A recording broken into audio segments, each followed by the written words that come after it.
Assalamualaikum warahmatullahi wabarakatuh. USM News kembali hadir menjumpai Anda. Beragam informasi menarik akan kami sajikan untuk Anda selama 30 menit ke depan. Bersama saya Pandu Chandra dan berikut USM News selengkapnya.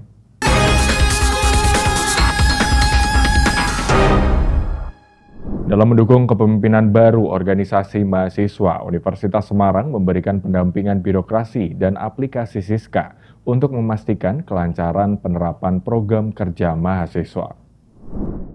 Menyambut kepemimpinan baru organisasi mahasiswa yang ada di Universitas Semarang, USM melalui bagian kemahasiswaan memberikan pelatihan mengenai alur birokrasi serta penggunaan sistem informasi kemahasiswaan. Acara yang berlangsung 9 Januari 2025 itu diikuti berbagai perwakilan organisasi mahasiswa. Kepala Biro Kemahasiswaan Administrasi Akademik Kemahasiswaan dan Alumni USM, Anantia Rostanto SEMM, menyatakan keberadaan sistem informasi kemahasiswaan menjadi kemudahan bagi mahasiswa dalam menjalankan program kerjanya dengan data yang dapat terus dipantau.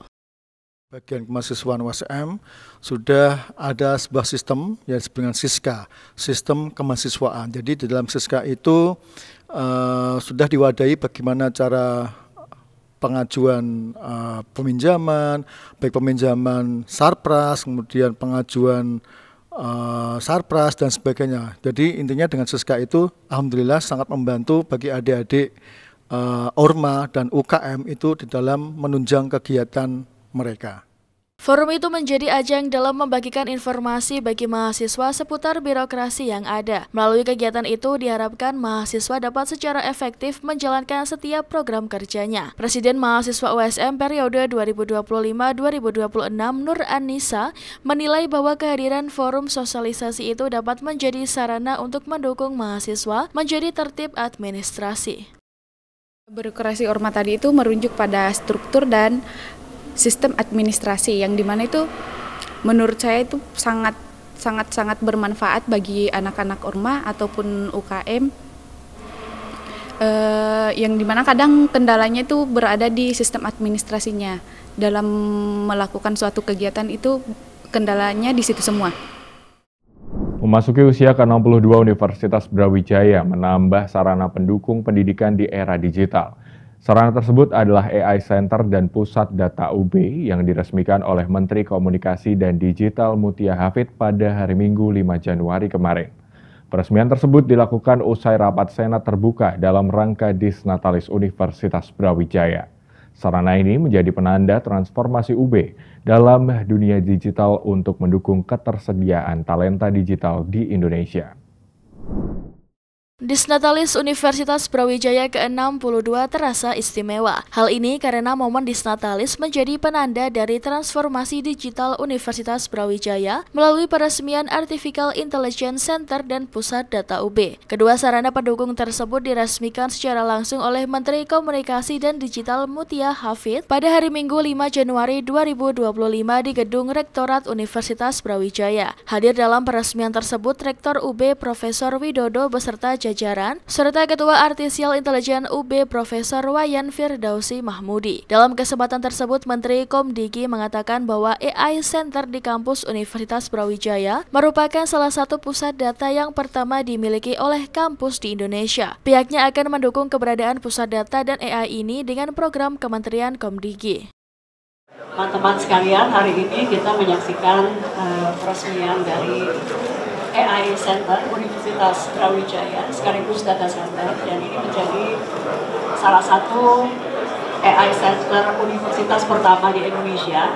Dari Kementerian Komunikasi dan Digital ikut berbangga mendukung dan insya Allah akan selalu mensupport, karena kami sangat percaya bahwa kerjasama antara pemerintah dan juga termasuk dengan universitas akan menjadi penting untuk mempersiapkan Indonesia menghadapi artificial intelligence atau kecerdasan artifisial.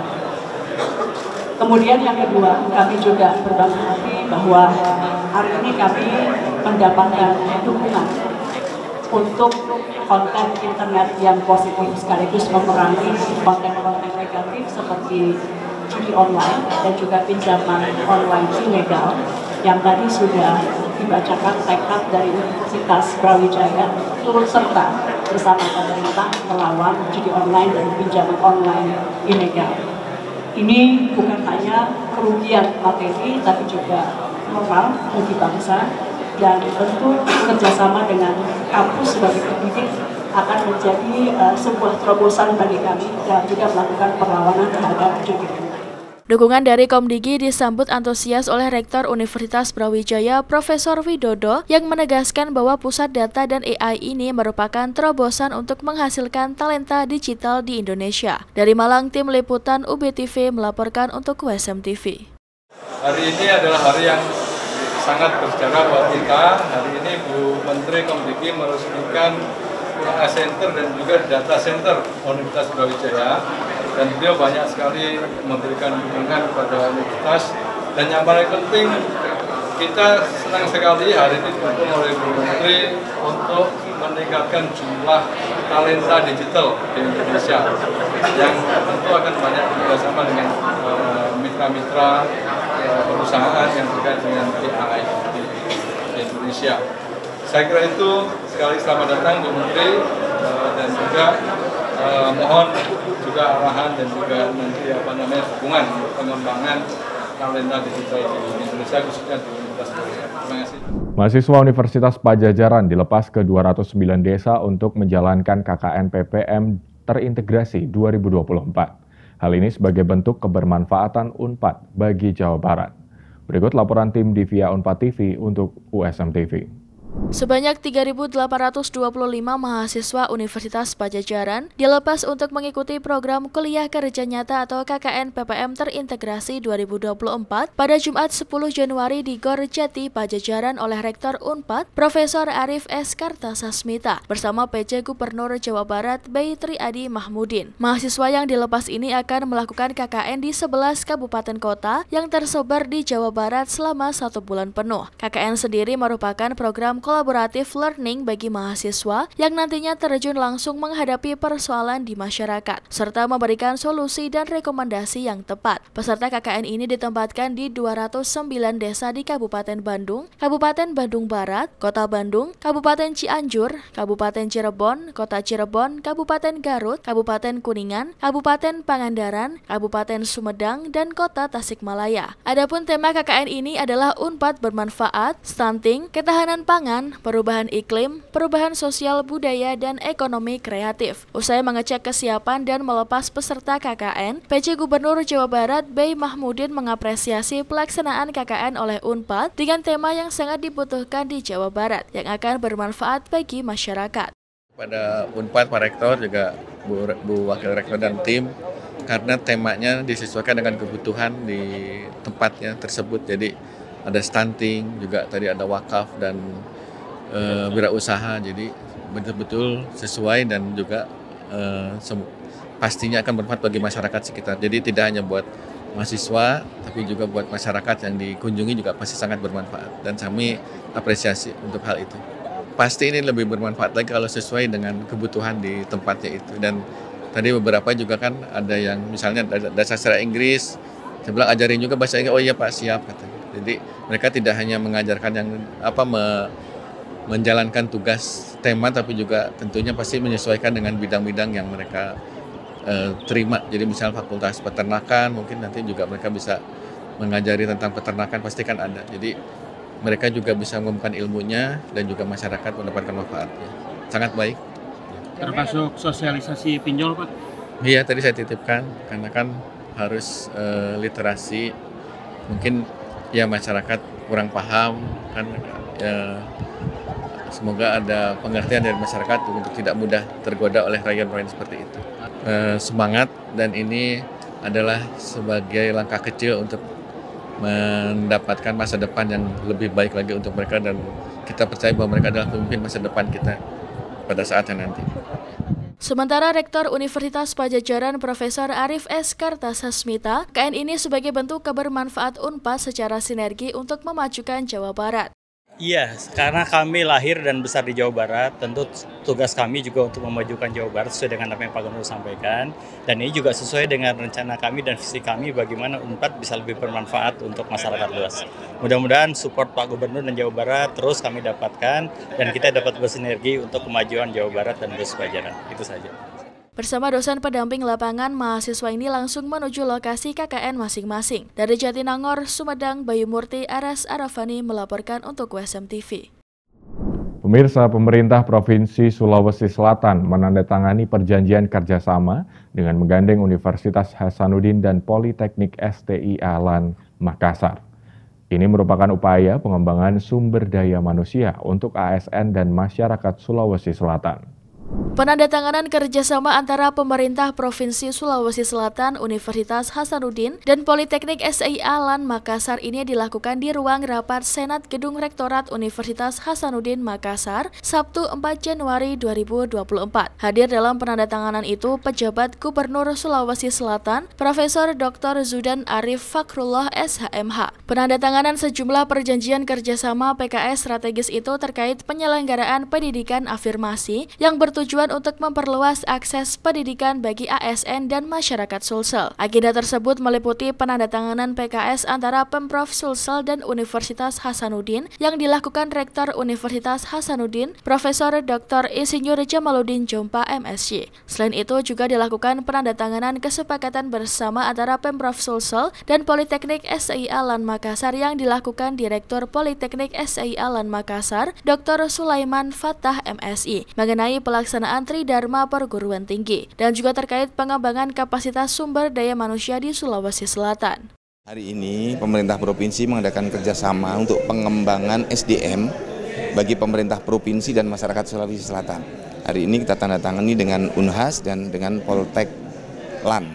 Nah, kami dari pemerintah provinsi melihat bahwa ke depan SDM ini harus menjadi penarik dan pendorong perubahan peradaban. Kita butuh SDM yang berkualitas unggul. Nah, pintunya adalah melalui pendidikan. Maka pemerintah provinsi menyelenggarakan program pengembangan SDM dengan memberikan beasiswa untuk S1, S2, dan S3 bagi para ASN dan bagi masyarakat yang memenuhi syarat sesuai dengan di dalam peraturan gubernur. Nah, oleh karena itu seluruh masyarakat silakan baca peraturan gubernurnya, para ASN juga begitu. Kami buka prodi-prodi di Unhas, ya kami titipkan ke beliau Pak Rektor untuk S2 dan S3 bagi ASN serta profesi dan spesialis. Nah, karena di dalam pengembangan pemerintahan membutuhkan itu semua. Juga di STIA LAN untuk program magister. Nah, masyarakat kita siapkan mulai dari SMP, SMA, S1, S2, dan S3.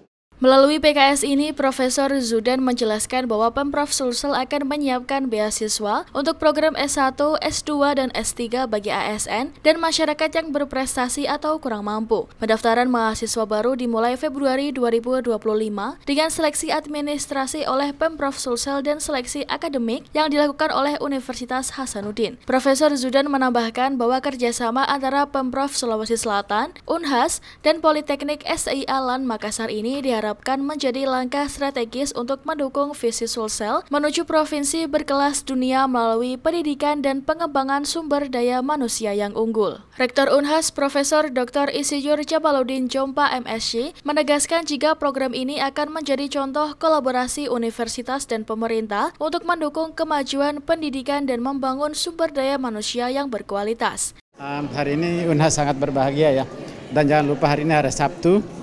Lihat seorang PJ Gubernur ya, masih pakai baju korpri. Ya. Kita beraktivitas hari Sabtu adalah bagian dari dedikasi untuk negeri.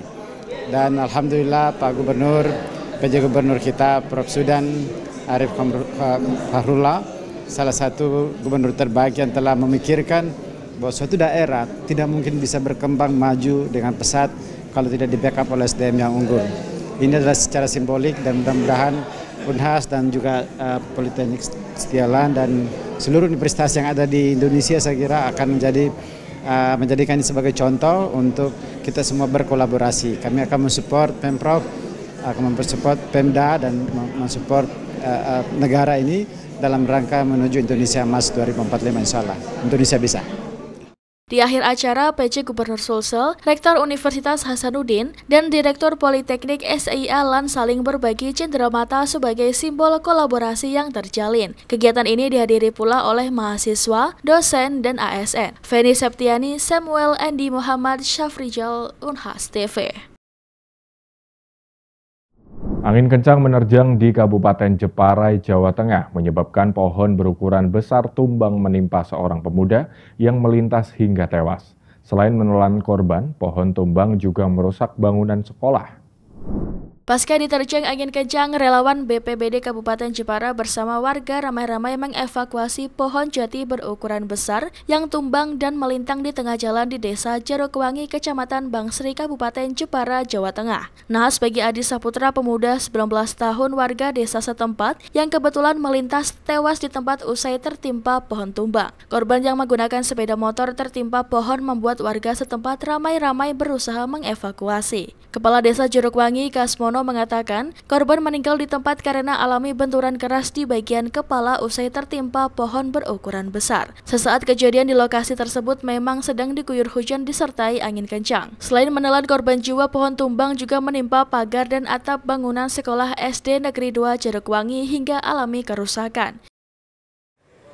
Bahwasanya sekitar jam 3 pagi itu ada warga kami yang kebetulan namanya Adi Saputra, itu habis nganter teman tetangga desa, balik kembali ke rumah di sekitar jam 3 itu ternyata ada musibah dengan robohnya pohon di tengah jalan yang menghalang jalan. Ada dua opsi, apakah itu pas barengan Adi Saputra lewat atau memang sudah roboh duluan. Nah, terjadilah ada istilahnya ini ya, terjadi tabrakan atau benturan dengan pohon tersebut sehingga mengakibatkan si korban ini meninggal dunia di tempat.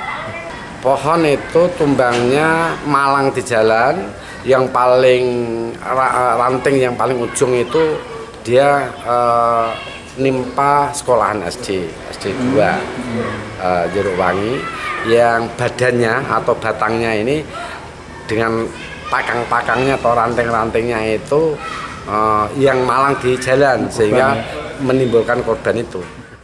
Pihaknya menghimbau masyarakat diminta dapat meningkatkan kewaspadaan terkait potensi cuaca buruk yang memicu angin kencang. Diakui akhir-akhir ini sejumlah rumah di wilayah tersebut alami kerusakan karena angin kencang. Dari Jepara, Eni Ayu Lestari melaporkan. Direktorat Reserse Narkoba Polda Jawa Tengah berhasil membongkar kasus penyelundupan narkotika dengan barang bukti 13,92 kg sabu dan 10.300 butir ekstasi. Dua tersangka RT dan Mia yang diduga sebagai kurir narkotika berhasil diamankan beserta barang bukti yang disembunyikan di dalam interior mobil.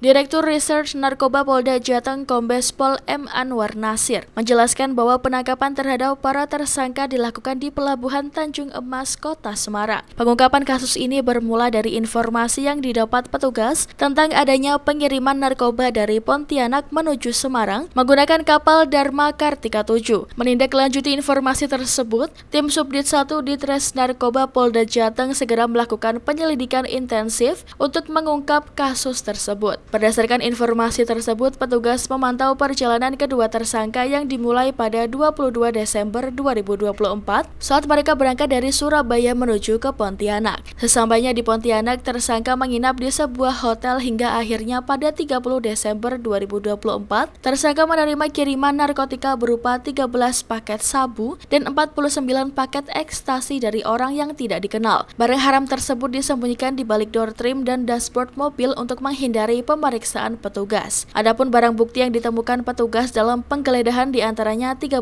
paket sabu seberat 13,92 kg, 49 paket ekstasi berjumlah 10.300 butir, 3 unit handphone, uang tunai 1 juta, 1 unit mobil Daihatsu Sigra, serta beberapa dokumen perjalanan. Dari pengakuan tersangka RT, narkotika tersebut diperoleh dari seorang tidak dikenal atas perintah seseorang yang berinisial DK, yaitu DPO yang berencana akan akan diserahkan kepada seseorang di Surabaya. Tersangka mengaku telah menerima uang transport sebesar 20 juta rupiah, namun tersisa 1 juta rupiah yang ditemukan saat penangkapan dan disita sebagai barang bukti. Berdasarkan hasil uji laboratorium, narkotika tersebut positif mengandung metamfetamina dan MDMA yang tergolong sebagai narkotika golongan 1. Berkat pengungkapan ini, potensi masyarakat yang diselamatkan sekitar 79.900 jiwa dari bahaya narkoba. Melalui pengungkapan ini, Kombes Pol M. Anwar Nasir menegaskan bahwa Polda Jateng tidak akan memberi ruang bagi peredaran narkoba di wilayahnya. Selain itu, Polda Jateng juga terus menggandeng masyarakat melalui program Kampung Bebas Narkoba yang sudah diterapkan di 1040 desa di kelurahan di Jawa Tengah. Pihaknya turut menghimbau masyarakat untuk proaktif dalam melaporkan aktivitas mencurigakan terkait narkotika. Peran masyarakat dinilai sangat penting untuk membantu menciptakan lingkungan yang aman dan bebas dari bahaya narkoba. Dari Semarang, Andre, USM TV. Mendukung penggunaan mobil listrik dalam liburan Natal dan Tahun Baru 2025, PLN UP 2D Jawa Tengah dan DI Yogyakarta menyiagakan 2 unit inovasi unggulannya, yaitu Emergency Charging Mobile yang tersebar di 2 rest area. Dalam menyambut libur Natal 2024 dan Tahun Baru 2025, PLN UP 2D Jawa Tengah dan DI Yogyakarta menyiagakan 2 unit inovasi unggulannya, yaitu Emergency Charging Mobile atau ECM, di sejumlah ruas tol di Jawa Tengah. Kehadiran ECM disiagakan di rest area KM 444B di ruas tol Solo Semarang dan rest area KM 379A di ruas tol Batang Semarang. Menurut manajer PLN UP 2D Jateng dan DIY Munawir Hakim, Emergency Charging Mobile ini untuk menangani kondisi darurat pelanggan yang kehabisan daya sebelum mencapai titik charging terdekat. Pengguna EV yang kehabisan daya dapat mengakses bantuan SPKLU Mobile ECM ini melalui hotline telepon kontak center PLN 123. Dalam memastikan kelancaran pelanggan menyemarakan libur Natal dan Tahun Baru, PLN memastikan keandalan timnya untuk selalu siap melayani pemudik di jalan tol selama periode arus mudik dan arus balik pada 18 Desember 2024 hingga 8 Januari 2025. PLN terus berkomitmen untuk menyediakan layanan terbaik bagi pelanggannya, terkhusus bagi para pengguna mobil listrik yang bepergian di masa libur Natal dan Tahun Baru. Penyediaan SPKLU dan SPLU bersiaga 24 jam di seluruh rest area tol Trans Jawa. Titik charging non-tol sebanyak 2.490 unit se-Indonesia menjadi bentuk dukungan PLN agar perayaan Natal dan Tahun Baru semakin nyaman dan bahagia. Pemirsa, titik-titik api di Los Angeles terus menyebar diperparah angin kencang. Lautan api membakar tak hanya hutan dan lahan, tapi juga rumah dan tempat usaha. Sejumlah diaspora Indonesia yang terdampak langsung harus mengungsi dan mengalihkan pekerjaan mereka. Selengkapnya dalam liputan VOA. Informasi ini sekaligus menutup perjumpaan kita di hari ini. Saksikan terus USM News hanya di USM TV. Saya Pandu Chandra dan seluruh kru yang bertugas pamit undur diri. Terima kasih. Wassalamualaikum warahmatullahi wabarakatuh. Terus kalau di LA kan memang udah biasa banget brush fire. Jadi tuh udah kayak kebiasaan lah cek gitu loh, pakai apps sama cek-cek sosial media. Terus aku lihat temenku, dia ada post, this is view from my balcony gitu. Udah gitu terus aku keluar rumah juga udah kelihatan di situ merah langitnya gitu loh. Mika Cahyadi tinggal di area dengan label zona 2, di mana potensi kebakaran mencapai 30 meter dan warga diharapkan untuk bersiap evakuasi. Rasa nggak tenang sih sama udah lihat-lihat sosial media kan kayaknya udah makin gede gitu. Kayak temanku juga kasih tahu kalau nggak keluar sekarang kayaknya nanti takut terjebak gitu. Kayak yang di Malibu kan orang-orang pada terjebak yang tinggalin mobilnya rame-rame itu. Walaupun belum ada warning, jadi udah mulai evakuate juga. Sementara Dewi Rusmiati yang bekerja sebagai manajer properti di wilayah Beverly Hills memastikan keselamatan pekerjanya di kawasan sekitar titik api. Mulai dari hari Selasa itu sudah tidak ada employee sama sekali. Even kita udah meliburkan security, kita punya chicken farm, kita masih selamatkan ayam-ayam yang ada di properti. Kebakaran yang menyebar di beberapa titik di Los Angeles menyapu wilayah sekitar 117 km persegi dan mengaktifkan perintah evakuasi ke sekitar 180.000 warga, menurut pemerintah lokal. Ribuan gedung terbakar dan puluhan ribu terancam di jalur api yang meliputi Malibu hingga Santa Monica. Tak hanya rumah pesohor yang dilalap api, dari pantauan VOA, tempat tinggal dan tempat usaha sejumlah diaspora Indonesia juga jadi korban kebakaran. Konsulat Jenderal Republik Indonesia Wilayah Kerja Los Angeles belum mendata jumlah WNI yang terdampak kebakaran ini. KJRI telah mengeluarkan imbauan lewat media sosial. Kami lebih menyarankan untuk memasuki shelter yang sudah disediakan oleh pemerintah setempat. Fasilitas mereka tentunya akan lebih lengkap. Kemudian mereka bisa mendata siapa saja yang memerlukan bantuan dan juga sekaligus mendapatkan fasilitas dari pemerintah setempat. KJRI juga siap memfasilitasi bantuan untuk mengurus dokumen yang hilang akibat kebakaran ini. Perubahan iklim memperpanjang musim kebakaran di California. Ini diakibatkan oleh kondisi vegetasi yang secara umum menjadi lebih kering, menurut ahli manajemen penanggulangan kebakaran. Maybe a bigger grass crop because of a wetter year. On the other hand, you also have compounding drought conditions, which has been increasingly a factor across the state of California over the last few decades. Sementara cuaca ekstrim juga bisa dirasakan di tengah dan pantai timur Amerika Serikat. Badai musim dingin Blair yang mengikuti salah satu tahun terpanas yang pernah tercatat. Riset menunjukkan perubahan iklim atau climate change meningkatkan kemungkinan udara dingin kawasan kutub utara keluar dari jalur sirkulasi dari bagian utara bumi menuju ke selatan dan membawa suhu dingin ke garis lintang yang lebih rendah seperti di kawasan Amerika Serikat. Dari Washington DC, Virginia Gunawan dan tim VOA.